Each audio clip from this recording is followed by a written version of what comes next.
నమస్తే. ఎన్నో ఆధ్యాత్మిక కార్యక్రమాలు నిరంతరం ఛానెల్‌లో ప్రసారం అవుతూనే ఉంటాయి. మనందరికీ సుపరిచితులు. దినఫలాలతో మనకి నిరంతరం పలకరిస్తూనే ఉంటారు రఘుప్రియ గారు. ఇలా విశేషంగా పండగల సందర్భాలకు సంబంధించి కూడా వివరణ ఇస్తూ ఉంటారు. నాతో పాటు స్టూడియోలో ఉన్నారు. ఈ జనవరి 10, 2025 జనవరి 10న ముక్కోటి ఏకాదశి వస్తోంది. ఈ ముక్కోటి ఏకాదశి ఎందుకు జరుపుకోవాలి? దాని వెనకాల ఉన్నటువంటి చరిత్ర ఏమిటి? ఎవరెవరు జరుపుకోవాలి? మనకి ఏకాదశులు వస్తూ ఉంటాయి. ప్రతి నెలలో ఏకాదశి వస్తుంది. ఏకాదశి, ముక్కోటి ఏకాదశికి ఉన్నటువంటి విశిష్టత ఏమిటి? తెలుసుకునే ప్రయత్నం చేద్దాం. నమస్కారం. నమస్తే. ముక్కోటి ఏకాదశి. మనకి నేనిప్పుడు చెప్పినట్టుగా ఏకాదశి ఎవ్రీ మంత్ ఏకాదశులు వస్తూ ఉంటాయి. ముక్కోటి ఏకాదశికే ఎందుకు విశిష్టత? చాలా మంది మనం చూస్తే ఇక్కడ ఇప్పుడు మనకి ఆఫీస్‌కొచ్చే దారిలో కూడా వెంకటేశ్వర స్వామి టెంపుల్ ఉంటుంది. టెంపుల్. ఆ రోడ్ మొత్తం బ్లాక్ అయిపోతుంది. అవును. ముక్కోటి ఏకాదశి నాడు. అవును. ఎందుకు అంతటి ప్రాధాన్యత? ఎందుకు ఆ రోజు మాత్రమే ఎందుకు వెళ్ళాలనుకుంటారు? తిరుపతి అయితే చెప్పనవసరం లేదు. మొత్తం దర్శనాలన్నీ కోలాహలంగా చాలా ఉంటుంది. పండగగా చాలా ఉంటుంది. పండగ అసలు నిత్యం పండగ వాతావరణమే. హ్మ్. కానీ మరి ముక్కోటి ఏకాదశి నాడు అసలు తిరుమలని 2 కళ్ళు చాలవు చూడటానికి. అవును. నెల రోజుల ముందు నుంచే అవును. హడావుడి మొదలవుతూ ఉంటుంది. అవును. ఎందుకు అంతటి ప్రాధాన్యత ఎందుకు చెప్పండి? తప్పకుండా. అయితే ఏకాదశులు మనకి ప్రతి నెల వస్తూనే ఉంటాయి. హ్మ్. ఒక్కొక్క ఏకాదశికి ఒక్కొక్క విశిష్టత ఉంటుంది. హ్మ్. అయితే ఈ ముక్కోటి ఏకాదశి, ముక్కోటి అంటే 3 కోట్ల హ్మ్. దేవతలకి పండగైన రోజు ఈ రోజు. వాళ్ళ పండగ, ముక్కోటి దేవతల యొక్క పండగ ఈ రోజు. ఎందుకు అంటే స్వామివారు నిద్ర నుంచి మేల్కొంటారు. మేల్కొని దేవతలకి దర్శనం ఇచ్చే రోజు ఈ రోజు అన్నమాట. అయితే ఈ రోజు కనుక మనం ఉపవాసం ఉండి విధి విధానంగా కనుక చేసుకున్నట్టయితే నారాయణుడు లేచినప్పుడు మనం ఏ స్తోత్రాలు చెప్పుకోవాలి, ఎలా పూజించాలి, దాంతో పాటుగా మన కోరికలను కూడా ఆయనకి విన్నవించుకోవాలి. లేవంగానే పాపం ఆయనకి ముందు అదే ఉంటుంది. ఆ చిట్టా ఈ సంవత్సరం అంతా మనం ప్రిపేర్ చేసుకుని ఉంటాం కాబట్టి ఆ చిట్టా ఆయనకి చెప్తాము.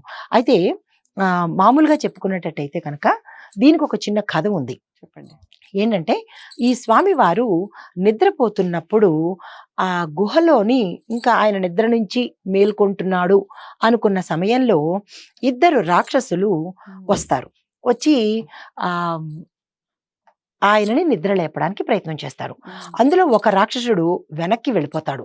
నేను చెయ్యను ఆ పని అనుకుని వెళ్ళిపోతే ముర అనే రాక్షసుడు మాత్రము హైమావతి అనే గుహలో పడుకున్న శ్రీ మహావిష్ణువు దగ్గరికి వస్తూ ఉన్నప్పుడు ఆ ఆయన్ని లేపడానికో సంహరించడానికో ఏవో ఉంటాయి కదా వాళ్ళ తాలూకా ఐడియాస్. దానికోసం అన్నట్టు ఈయన దగ్గరికి వస్తారు. వస్తున్నప్పుడు ఈ విష్ణుమూర్తి యొక్క శక్తి ఆ ఆడ రూపం దాల్చి ఈ రాక్షసుణ్ణి చంపేస్తుంది అనమాట. ఆయనకి తెలుసు ఇవన్నీ ఆ రాక్షసుని చంపడం కోసమని ప్రత్యేకంగా ఆ శక్తిని ప్రేరేపించి ఆ రాక్షసుణ్ణి చంపేస్తాడు. మురా అనే రాక్షసుణ్ణి ఈ రోజు చంపాడు. అందుకే విష్ణుమూర్తికి మురారి అనే పేరు కూడా వచ్చిందనమాట. అయితే ఈ మురా అనే రాక్షసుడు అంటే మనం ఏకాదశికి ఎందుకు ఉపవాసం ఉండాలి అనే ఒక సంశయం రావచ్చు. ప్రతి ఏకాదశికి మనం ఎందుకు ఉండాలి అంటే కనుక ఒకానొక సమయంలో ఈ మురా అనే రాక్షసుడు విష్ణుమూర్తి నిద్రకు ఉపక్రమించనప్పుడు తపస్సు చేసి ఒక వరం పొందాడు. నేను ప్రతి ఇంట్లోనూ ఉండాలి, ప్రతి అణువులోనూ ఉండాలి అంటాడు. అయితే ప్రతి అణువులోనూ ఉండడం అవకాశం లేదు, కానీ ప్రతి ఇంట్లో ఉండే అవకాశం ఇస్తాను అంటాడు. అయితే నీకు నచ్చిన ప్రదేశం వెతుక్కో అంటాడు. వెంటనే అతను ఏమనుకుంటాడు, బియ్యం కావాలి అంటాడు.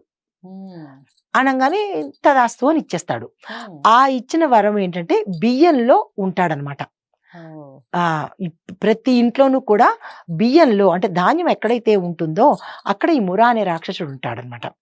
అయితే ఆయన చెడు చేసే రాక్షసుడు అయితే కాదు. అయితే దానివల్ల ఆ రోజు మన ఏకాదశి రోజు ప్రతి ఏకాదశికి అతన్ని ముట్టకూడదు. అంటే మనం అన్నం తినకూడదు, ఉపవాసం ఉండాలి. అసలు రైస్ టచ్ చేయకూడదు కాబట్టి ఈ ఉపవాసం వచ్చింది. ఎక్స్క్లూజివ్ ఏకాదశి రోజు అన్నమాట.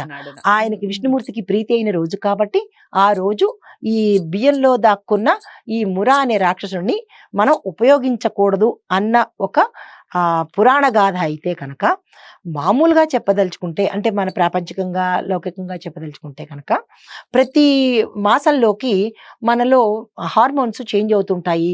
మన బాడీలోను నేచర్లోను కూడా కొన్ని కొన్ని మార్పులు జరుగుతాయి. ఆ మార్పులకి మనం ఏం చేయాలి? ఇంకా 30 రోజులు తినేస్తూ 24 గంటలు తినేస్తూ ఉంటే మన బాడీ ఎకస్టమ్ అవడం కష్టం కదా. అందుకని ఏం చేస్తారు అంటే అట్లీస్ట్ ఈ రకంగానైనా ఒకరోజు ఉపవాసం ఉంటారు. దానివల్ల ఏంటంటే మన బాడీ సిస్టమ్ బాగుంటుంది. ఇప్పుడు డైట్ల పేరుతో ఉంటున్నారు, అంత కష్టం ఎందుకు? హాయిగా ఈ ఏకాదశులు పుణ్యం పురుషార్థం రెండు వస్తాయి కదా. సో అది మనకి ఆ ఉపవాస యొక్క విశిష్టత అన్నమాట.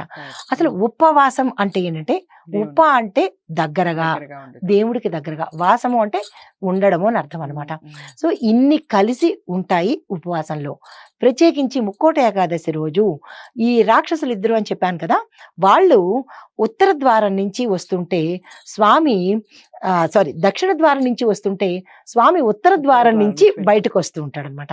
సో అందుకని ఏం చేస్తూ ఉంటారంటే అంటే దేవతలకి దర్శనం ఇవ్వడం కోసము.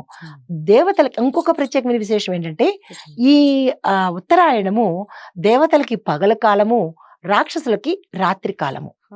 ఆయన మెలకుగా ఉండి ఇంకా మనకి పాలన చేస్తూ ఉంటాడనమాట. అందుకోసము ఆయన లేచే టైంకి ఈ దేవతలందరూ ఈ ఉత్తర ద్వారం దగ్గర వేచి ఉంటారు. అంత విశిష్టత కలిగింది ఉత్తర ద్వార దర్శనం అనమాట, ఆయన దర్శనం ఇవ్వడం కోసము. అందుకనే ప్రతి విష్ణువాలయం కూడా చాలా కిటకిటలాడిపోతూ ప్రత్యేకంగా దాన్ని ద్వారంగా కూడా తయారు చేస్తారు. ఇది వైకుంఠ ఏకాదశి యొక్క విశిష్టత. తరువాత అంటే ఈ రోజు మనం కనుక మిగతా రోజుల్లో ఉపవాసం ఉండలేకపోయినా ఈ ఒక్కరోజు ఉంటే ముక్కోటి ఏకాదశులు అంటే మన లైఫ్ టైంలో వచ్చే, మన బతుకున్నంత కాలం వచ్చే ఏకాదశులన్నిటికీ కూడా ఉపవాసం చేస్తే ఎంత ఫలితం వస్తుందో ఈ రోజు అంత ఫలితం వస్తుంది అనమాట. ముక్కోటి ఏకాదశి చాలా మంది విశేషంగా జరుపుకుంటారు. ఇప్పుడు రఘుప్రియ గారు చెప్పినటువంటి విషయాల్లో ముఖ్యంగా ఉపవాసం, ఏకాదశులు చాలా మంది ఉంటారు. అసలు ఏకాదశి వచ్చిందంటే ఉపవాసం ఉండకుండా చాలా మంది ఉంటారు. ముక్కోటి ఏకాదశి అయితే మస్ట్. శివరాత్రికి ముక్కోటి ఏకాదశికి ఉపవాసం ఉండని వాళ్ళు మనం అసలు చూడలేం. చాలా మటుకుంటారు. ఏదో చిన్న చిన్న హెల్త్ ఇష్యూస్ ఉంటే తప్ప అందరూ పాటించే రోజులు ఈ 2 రోజులు కంపల్సరీ ఉంటారు. కారణం ఏంటి, దాని వెనకాల ఉన్నటువంటి వృత్తాంతం ఏమిటో తెలుసుకుందాం ఈ వీడియో ద్వారా. అందరికీ షేర్ చేయండి, లైక్ చేసి ఛానల్ని సబ్స్క్రైబ్ చేసుకోండి. మరో మంచి టాపిక్తో మళ్ళీ మీ ముందుకు వస్తాను. నమస్తే.